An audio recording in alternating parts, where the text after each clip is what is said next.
시작하시죠. 배일철 변호사입니다. 비상계엄의 정당성을 변론하고 국무회의, 포고령, 기획재정부 문건에 대해서 부연하겠습니다. 2024년 12월 3일입니다. 미국 FBI는 한 중국인을 긴급 체포합니다. 연방검사는 기자회견을 통해 북한이 미국에서 중국 간첩을 이용해 군사장비와 고급 기술을 수집하며 작전을 수행하고 있다고 발표했습니다. 그 목적은 한국을 기습 공격하기 위한 정교한 계획의 일환이었다고 밝혔습니다. 북한은 군사 드론 작전을 위해 그에게 비행기 엔진을 구하라고 했으며 또한 미군 군복을 구해오라고 지시했습니다.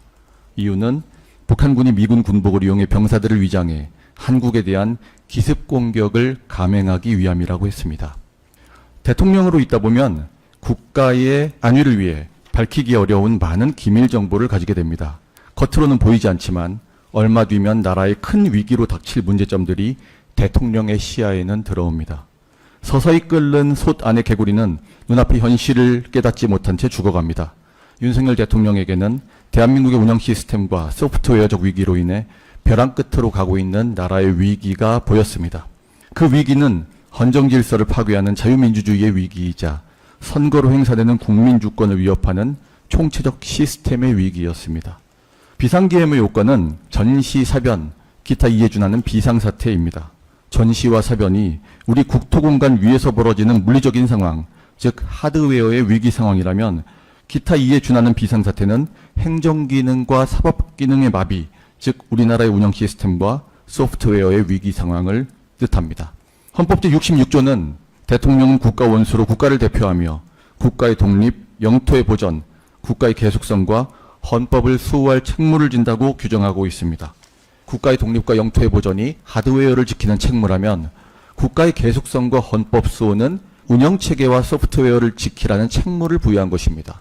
따라서 우리 헌법은 전시, 사변이라는 하드웨어의 위기 상황뿐 아니라 국가의 운영 시스템과 소프트웨어의 위기 상황이 발생할 때도 국가 긴급권인 비상계엄을 행사할 수 있는 권한을 대통령에게 부여하고 있습니다. 1심은 비상계엄 선포 당시 전시, 사변에 준하는 비상사태가 아니었으므로 실체적 요건을 갖추지 못했다고 판단했습니다. 하지만 이는 과거의 물리적, 하드웨어적인 전쟁 상황만을 가정해 법리를 오해한 판단입니다. 민노총 간첩단 사건 판결에 따르면 2022년 3월 10일 윤석열 대통령 당선 후 북한 문화교류국은 3월 21일에 윤석열 탄핵투쟁의 불씨를 지펴 올리라는 지령을 내립니다. 이에 따라 윤 대통령이 취임하기도 전인 3월 26일부터 윤석열 선제 탄핵 집회가 열리기 시작합니다. 2024년 12월 초까지 무려 178회의 대통령 퇴진 탄핵 집회가 계속됩니다. 이 집회에는 민주당 의원들도 발언대에 올랐습니다. 용산 대통령실 등에서 윤석열 탄핵 구호로 시위를 전개할 것, 윤석열 정권을 극도의 통치 위기로 몰아넣어라, 민노총 간첩단 사건의 판결로 밝혀진 2022년 6월 29일 북한의 지령입니다. 판결에 명시된 민노총 간첩 사건의 범죄 사실입니다. 조직은 김일성, 김정일 주의의 기치에 따라 반혁명 세력을 순식간에 와해시키고 혼란에 빠뜨리며 반혁명 세력의 통치기관을 마비시킴으로써 정권을 장악할 수 있는 가장 위력적인 방도를 통해 남조선 혁명 완수를 궁극적 목적으로 한다. 통치기관을 마비시킴으로써 주목할 것은 통치기관을 마비시켜 정권을 장악하라는 목표입니다. 그리고 거대 야당이었던 민주당은 북한의 지령 그대로 윤석열 정부 강요에 대한 줄탄핵으로 정부기관, 즉 통치기관을 마비시키는 국정마비를 획책합니다. 총 30건에 달하는 장관 및 검사에 대한 탄핵이 있었으며 이는 우리 헌정사뿐만 아니라 세계 헌정사에도 유례가 없는 일입니다. 대통령제의 효시인 미국에서도 230년이 넘는 민주주의 역사 동안 하원에 탄핵하는 총 20건에 불과합니다. 이태원 참사가 발생하자 거대 야당이었던 민주당은 연일 진상규명을 외치며 참사를 정쟁에 이용했고 급기야 행정안전부 장관을 탄핵했습니다. 당시 북한이 민노총 간첩단에게 보낸 지령문에 이런 내용이 있습니다. 윤석열 퇴진 함성이 서울 시내를 흔들게 하라. 이번 특대형 참사를 계기로 사회 내부에 세월호 참사 진상규명 투쟁과 같은 정세 국면을 조성하는 데 중점을 두고 각계각층의 분노를 최대한 분출시켜라. 민주당이 북한 지령을 받은 간첩단과 사실상 똑같은 일을 벌인 것입니다. 이야말로 사회의 갈등과 혼란을 키우는 선동 탄핵이라 할 것입니다.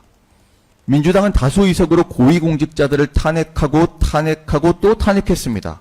탄핵 소추를 통과시키면 아무 잘못이 없어도 탄핵 심판까지 장기간 직무가 정지됩니다.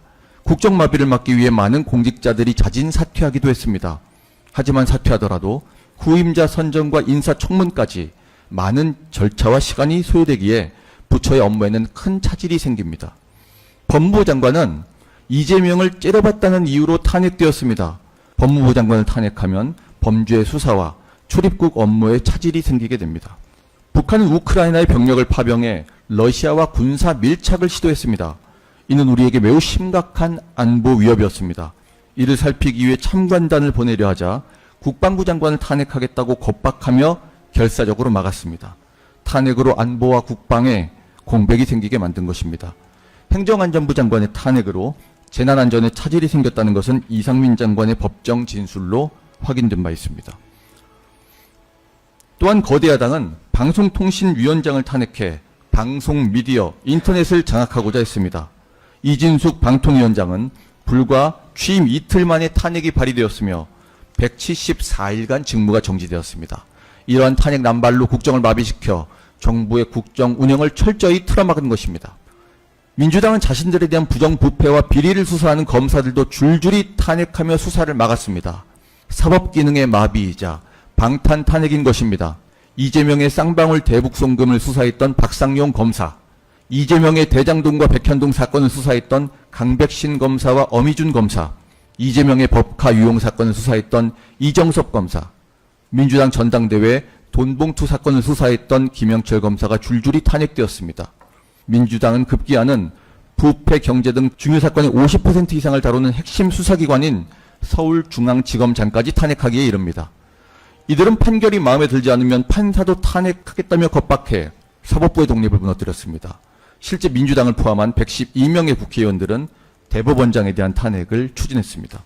민주당은 이처럼 판사를 겁박하고 다수의 검사를 탄핵하는 등 사법의 업무를 마비시키고 다수의 장관을 탄핵하며 행정부마저 마비시켰습니다. 이들은 탄핵 소추권을 가지고 전횡을 휘두르며 행정기능과 사법기능을 마비시켜 헌정질서를 통째로 무너뜨리고 있었던 것입니다. 총 30차례의 정부 강요와 검사에 대한 탄핵 소추, 결국 장관들이 국정 마비를 막기 위해 사임을 택하며 국무회의의 기능이 정지될 위기에 처하게 됩니다. 윤 대통령 탄핵 소추 이후에는 대통령 권한대행 한덕수 총리에 대한 탄핵안을 통과시키고 기획재정부 장관, 부총리에 대한 탄핵까지 추진해 국무회의 자체가 제대로 기능하지 못하고 국정은 총체적으로 마비되었습니다. 이것이 끝이 아닙니다. 지난 민주당 정부의 안보라인 고위직 인사 4명이 주한 중국 대사관에 사드 배치와 관련된 국가 기밀 정보를 넘겨준 간첩 사건을 감사원이 적발하자 감사원장마저 탄핵하기에 이릅니다. 자신들의 간첩 행위를 감사원이 적발하자 이를 무마하기 위한 이적 탄핵이 아닐 수 없습니다. 윤 대통령은 민주당이 감사원장에 대한 탄핵으로 국가의 감사 기능을 무력화시키며 이적 행위까지 탄핵으로 덮는 것을 보고 이것이야말로 자유민주주의와 헌정질서를 무너뜨리는 위기 상황이라고 판단했습니다. 이처럼 거대 야당은 선동 탄핵, 방탄 탄핵, 이적 탄핵으로 대한민국을 파괴하고 있었습니다. 또한 민주당은 안보 경제와 같은 국가의 본질 기능과 마약 범죄 단속, 민생 치안 유지를 위한 모든 주요 예산을 전액 삭감해 국가 본질 기능을 훼손했고 대한민국을 마약 천국, 민생 치안 공황 상태로 만드는 예산 폭거를 저질렀습니다. 민주당은 정부 예산에서 재해대책 예비비 1조 원, 아이돌봄 지원수당 384억, 청년 일자리, 심해가스정 개발사업 등 총 4조 1천억 원을 삭감하였습니다. 심지어 군 초급 간부 봉급과 수당 인상, 당직 근무비 인상 등 군 간부 처우 개선비조차 제동을 걸었습니다. 검찰과 경찰의 특경비, 특활비 예산은 아예 0원으로 깎았습니다. 금융 사기 사건과 사회적 약자 대상 범죄, 마약 수사 등 민생 침해 사건 수사, 그리고 대공 수사에 쓰이는 긴유한 예산입니다. 마약, 딥페이크 범죄 대응 예산까지도 대폭 삭감했습니다.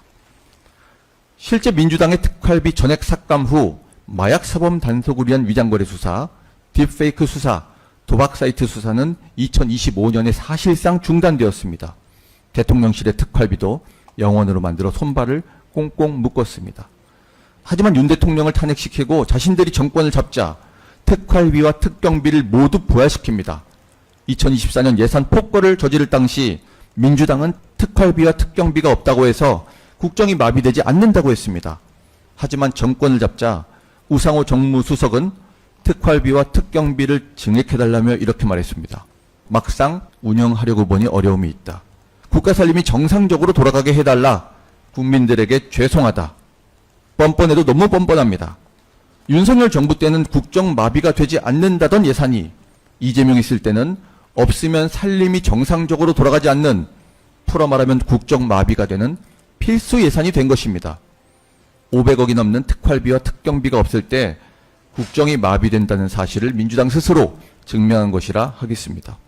민주당은 경제 관련 예산도 대거 삭감해 대한민국의 미래 성장 동력까지 꺼트리려 했습니다. 원전 생태계 지원 예산은 삭감하고 체코 원전 수출 지원 예산은 무려 90%를 깎아버렸습니다. 차세대 원전 개발 관련 예산은 거의 전액을 삭감했습니다. 국가의 미래 에너지 확보를 위한 동해 가스전 시추 예산, 이른바 대왕고래 예산 사업도 사실상 전액 삭감했습니다. 청년 일자리 지원 사업, 취약계층 아동 자산 형성 지원 사업, 아이들 돌봄 수당까지 손을 댔습니다. 재난과 위기 상황에 대응하기 위한 예비비는 무려 2조 원을 삭감하고 팬데믹 대비를 위한 관련 R&D 예산도 삭감했습니다. 하지만 동해가스전 대왕고래 탐사가 대사기극이라며 예산을 전액 삭감했던 민주당이 정권을 잡자 대왕고래 프로젝트를 다시 부활시켰습니다. 예비비도 이전 수준으로 복원했죠. 예산 폭거로 국정을 마비시키려 했던 민주당의 악의가 국민 앞에 드러나는 순간입니다. 이뿐만이 아닙니다. 국가의 안보 역시 민주당의 핵심 국방 예산 삭감으로 심각한 위기에 처했습니다. 민주당은 북한 핵과 미사일 위협에 대응하기 위한 킬체인 정찰 자산 예산을 무려 4,852억이나 삭감했습니다. 전술 데이터링크 시스템 예산 796억 삭감, 대량 응징보복 핵심 부대 전력 보강 예산 35억 삭감, 한국형 미사일 방어 체계 구축도 예산 삭감으로 개발 중단 위기에 처하도록 했습니다. 장거리 유도탄 사업을 위한 예산 96% 삭감, 정밀 유도포탄 연구개발 사업 예산 84% 삭감, 현대전의 총아인 드론 통합체계 예산 100억 가운데 99억을 삭감해서 드론 사업은 아예 중단되었습니다. 아무리 주먹이 세도 앞이 보이지 않으면 싸울 수 없듯이 감시 정찰 자산이 없으면 아무리 좋은 무기도 무용지물입니다. 이렇게 국방안보 분야 예산을 6,277억이나 삭감했습니다. 또한 군인복지 관련 예산 5천억의 증액도 무산되었습니다. 민주당은 도대체 누구의 지시를 받아서 이렇게 핵심 예산만 딱딱 골라서 삭감한 것인지 의문입니다. 국방 예산 삭감에 대해 민주당은 전체 예산 중 0.65%만 깎았다고 주장했습니다. 하지만 그 0.65%가 어딘지가 중요합니다. 윤 대통령은 마치 사람의 두 눈을 빼놓고 몸 전체에서 겨우 눈알 2개를 뺐다고 말하는 것과 같은 이야기라고 호소했습니다. 두 눈은 신체 면적에서 차지하는 비중이 0.17%에 불과합니다. 하지만 두 눈이 없으면 앞을 볼 수 없습니다. 당연히 신체는 제 기능을 할 수 없겠죠. 민주당이 삭감한 국방 예산은 우리 군의 눈알과 같은 예산으로 앞을 볼 수 없으면 적의 침략에 대응할 수 없음 또한 자명합니다. 민주당은 헌정사상 처음으로 여야 합의 없이 일방적으로 예산을 난도질하여 국방력을 약화시키고 안보를 무력화한 것입니다. 안보의 위기는 곧 다가올 국가의 위기인 것입니다. 게다가 지난 민주당 정권은 국군 방첩사령부의 수사요원을 대폭 감축했습니다. 군과 방산에 대한 정보활동과 방첩활동에 심각한 타격을 준 것입니다.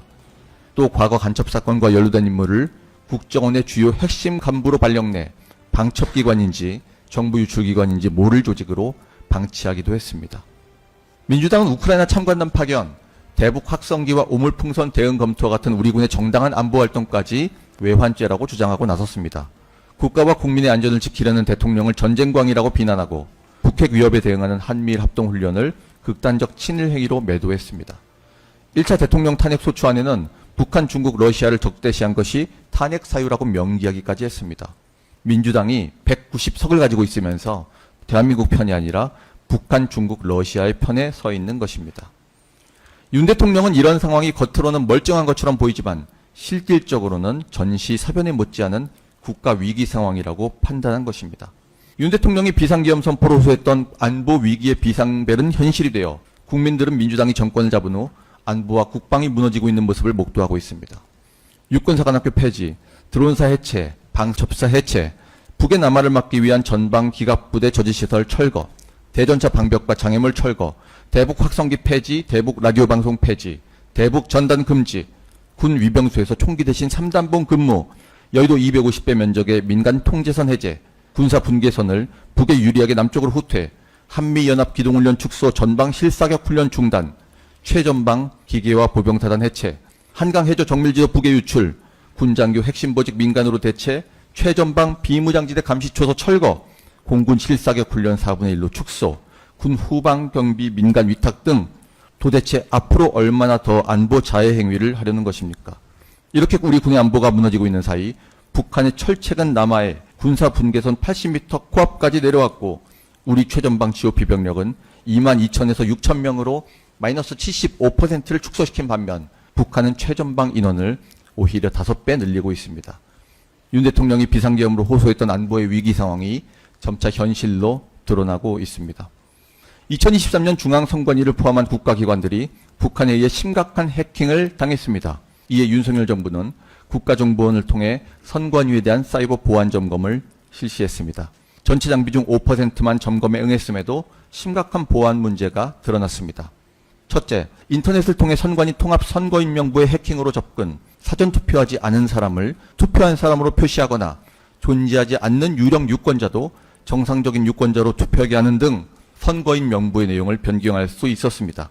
둘째, 선관위 내부 시스템에 침투해 사전투표용지에 날인되는 직인 파인을 절취할 수 있었으며 사전투표용지 출력 프로그램도 통제되지 않아 사전투표용지와 동일한 투표지를 무단 인쇄할 수 있었습니다. 셋째, 사전투표소 통신장비에 외부의 PC를 연결해 내부 선거망으로 침투할 수 있었습니다. 넷째, 개표 시스템의 보안 관리가 미흡해 해커가 개표 결과값을 변경할 수 있었습니다. 다섯째, 투표지 분류기에 USB를 무단 연결해 해킹 프로그램 설치가 가능했고 이를 통해 투표지 분류 결과를 바꿀 수 있었습니다. 여섯째, 시스템 접속 시 사용하는 패스워드도 1, 2, 3, 4, 5처럼 단순해 손쉽게 침투가 가능했습니다. 일곱째, 선관위는 북한의 해킹 공격을 전혀 인지하지 못했고 대응 조치도 하지 않았습니다. 보안점검팀은 국제 해킹 조직들의 통상적 해킹 수법으로 선관위 시스템에 침투할 수 있어 북한 등 외부 조직의 공격이 언제라도 가능한 상황이라고 설명했습니다. 선거제도는 민주국가의 주권을 실현하는 제도이며 참정권은 국민주권의 핵심으로 가장 중요한 기본권입니다. 따라서 선거관리는 그 투명성과 공정성이 확실하게 담보되어야 합니다.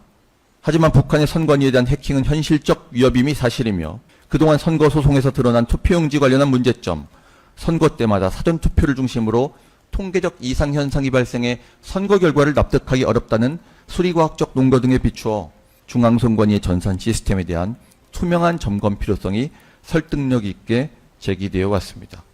우리나라 선거에서 부정선거를 가능하게 하는 선관위의 엉터리 시스템이 드러났다는 것은 이번 지방선거를 언급하지 않아도 국민 모두가 알게 된 사실입니다. 칼에 찔려 사망한 시신이 다수 발견되었는데 살인범을 특정하지 못했다고 하여 살인사건이 없었다고 말할 수는 없는 것입니다. 자유민주주의와 법치주의를 지향하는 정상적인 국가에서 선거 소송에서 발견한 부정사례를 대법관과 선관위가 수사 의뢰하고 적극 협력해서 부정선거가 일어났는지를 철저히 확인해야 하는 것입니다. 그럼에도 사법부와 선관위는 그동안 이를 은폐하였다고 하여도 과언이 아닙니다. 선관위의 전산 시스템이 해킹과 조작의 무방비이고 정상적인 국가 전산 시스템의 기준에 현격히 미달하는데도 이를 시정하려는 어떠한 노력도 하지 않습니다. 또한 발표된 투표자 수와 실제 투표자 수의 일치 여부에 대한 검증과 확인을 거부하고 있습니다.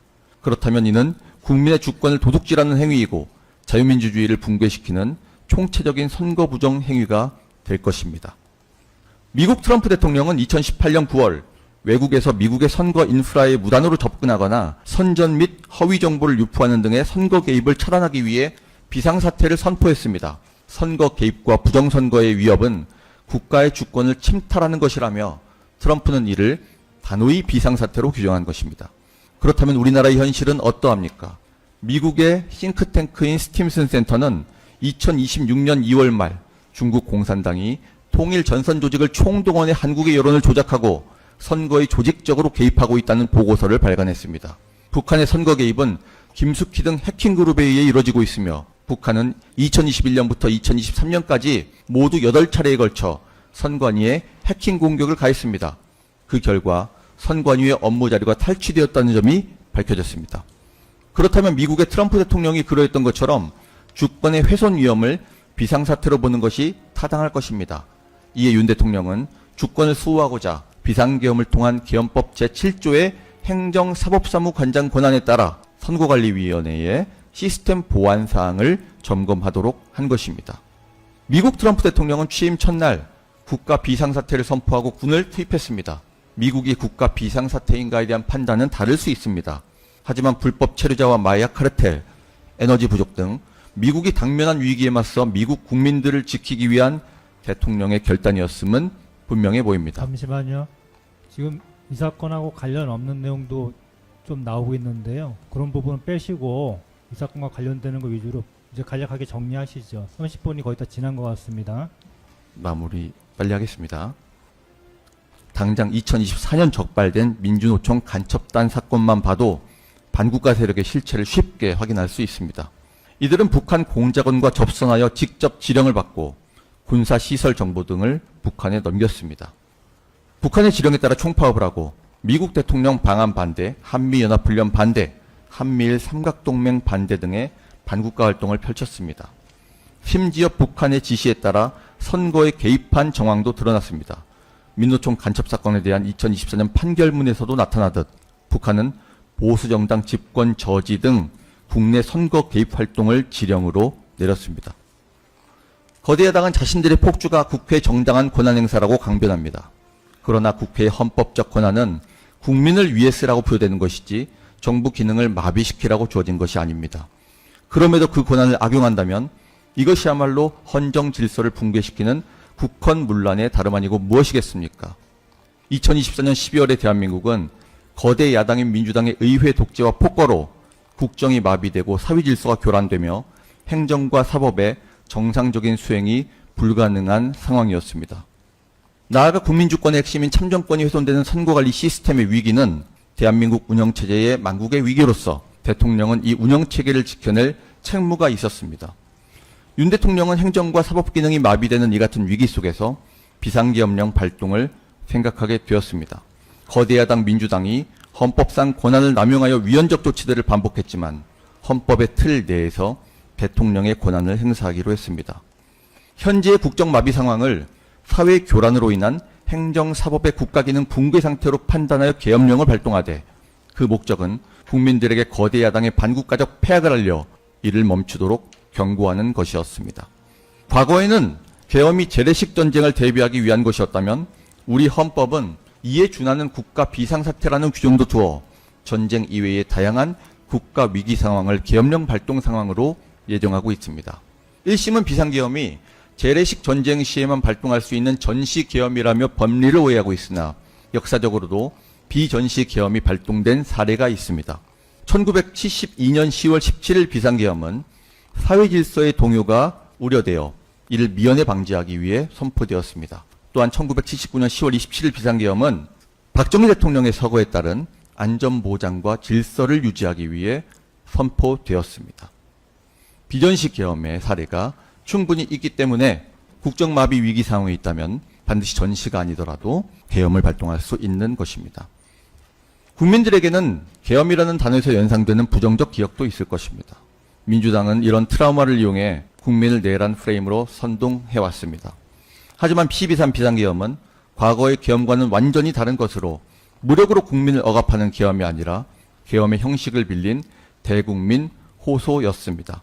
무엇보다 이미 권력의 정점에 있었던 윤석열 대통령 개인을 위한 선택은 결코 아니었다는 사실을 분명하게 말씀드릴 수 있습니다. 대통령에게 가장 편하고 쉬운 길은 힘들고 위험한 일을 굳이 벌이지 않고 모든 사람들에게 듣기 좋은 말을 하며 임기 5년을 적당히 보내는 것입니다. 그러면 퇴임 대통령의 예우를 누리며 편안한 노후를 보낼 수도 있을 것입니다. 대통령 개인의 삶만 생각한다면 비상계엄을 선택할 이유가 전혀 없는 것입니다. 하지만 윤 대통령이 비상계엄을 결단한 이유는 이 나라가 처한 절체절명의 위기를 더 이상 방치할 수 없다는 절박함 그것이었습니다. 윤 대통령은 주권자인 국민들께 거대 야당의 반국가적 폐악을 알리고 국민들께서 매서운 감시와 비판으로 비상사태 극복에 직접 나서 이들의 폭주를 멈추게 해달라고 호소하고자 했습니다. 마지막으로 국무회의 기획재정부 문건과 포고령에 대해 말씀드리겠습니다. 비상계엄은 국무회의의 심의를 거쳐 선포되어야 합니다.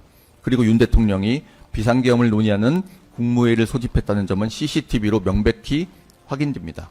하지만 소집 이유가 사전에 유출될 경우 국회에 대규모 인파가 모여 안전사고가 우려되었습니다. 그래서 일부 국무위원들을 순차 소집하기로 결정한 것입니다.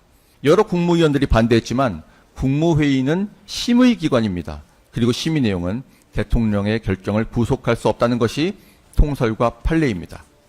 헌법은 비상계엄 시에 영장제도, 언론 출판 집회 결사의 자유, 정부나 법원의 권한에 대해 특별한 조치를 할 수 있도록 규정하고 있습니다. 이는 국가가 위기에 처한 순간에 적의 여론전과 정보전, 심리전 등에 대응하기 위해 반드시 필요한 사항입니다. 윤 대통령은 이와 같은 상징적인 의미에서 포고령을 바라보았습니다. 12상 비상계엄은 기존과 같은 계엄이 아니라 헌법 복원의 목적으로 발동된 것이기 때문입니다. 국회는 계엄을 해제할 수 있는 권한을 가지고 있었습니다. 그리고 민주당은 국회의 압도적 과반 의석을 점하고 있었습니다. 또한 윤 대통령은 김용현 장관에게 국회의원과 국회 관계자의 출입과 업무를 방해하지 않도록 각별하게 주의를 당부했습니다. 당연히 계엄의 해제를 예상했고 길어야 반나절을 넘기지 않을 것이라 예상했기에 포고령은 실행되지 않을 것으로 보았습니다.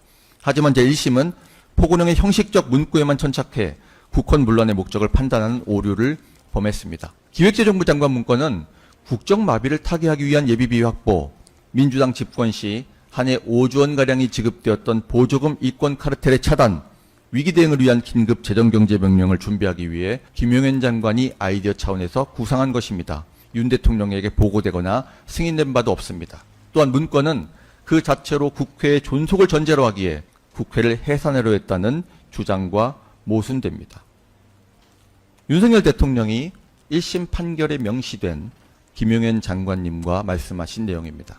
적당히 야당과 타협하고 편하게 대통령하면서 끝나고 나서도 편안한 노후 생활을 할 수 있지 않겠습니까? 하지만 그것은 국민에 대한 배신이라고 생각합니다. 내가 비록 어떠한 불이익을 당하더라도 국민께 부끄럽지 않은 대통령이 되고 싶습니다. 국회 독재가 자유민주주의를 파괴하며 세계 헌정사에서도 유례가 없는 줄타넷과 예산삭감으로 국정마비와 안보 위기를 초래하고 있었습니다. 이때 윤 대통령은 나라와 헌정질서를 지키기 위해 비상사태를 선포하고 주권자인 국민들이 눈을 부릅뜨고 국회 독재의 폐악을 감시해달라고 피와 땀으로 지켜온 대한민국의 자유민주주의를 지키는 길에 모두 하나가 되어달라고 호소했습니다. 바로 국가 기능을 정상화시키고 자유와 주권을 되찾기 위해서입니다. 윤 대통령을 탄핵을 예견했음에도 언젠가 누군가 해야 된다면 바로 지금 하겠다는 국민과의 약속을 우직하게 지켰을 뿐입니다. 윤 대통령은 담화를 통해 국민들에게 말했습니다. 이 나라를 위기에 빠뜨리는 전체주의 이권 카르텔 세력과 싸워 국민들에게 주권을 찾아드릴 수 있다면 저는 어떻게 되더라도 아무런 후회가 없습니다. 어떤 고난과 어려움에도 자유대한민국을 지키는 당당한 대통령으로 헌정질서를 바로 세우고자 했던 그 엄중한 책임감의 무게를 재판부에서 현명하게 살펴주시기를 바랍니다. 비상계엄은 헌법소 책무를 부여받은 대통령의 비상대권입니다. 국가 위기를 극복하기 위한 대통령의 고도의 정치적 결단인 대통령의 국가 긴급권 행사는 결코 내란이 될 수 없습니다.